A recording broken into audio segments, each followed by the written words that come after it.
দিয়ে আমায় কি পেলে তুমি বলো না আমায় হয়েছ কতটা সুখী দিয়ে আমায়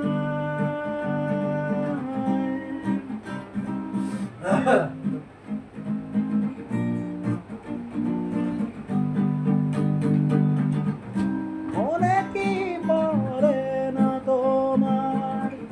সেদিনের সেই দিনগুলো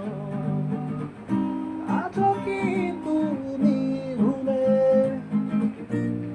আমার স্মৃতিগুলো কি পেলে তুমি বলো না আমায় হয়েছ কতটা সুখী দিয়ে আমার মাইয়া জাতি মানে বুঝছেন সব ছলনা 14 জনের সাথে সম্পর্ক করবে নি 5 জনের সাথে বেড়ে যাবে আর একজনকে বিয়ে করবে তারপরে বড় কি করবে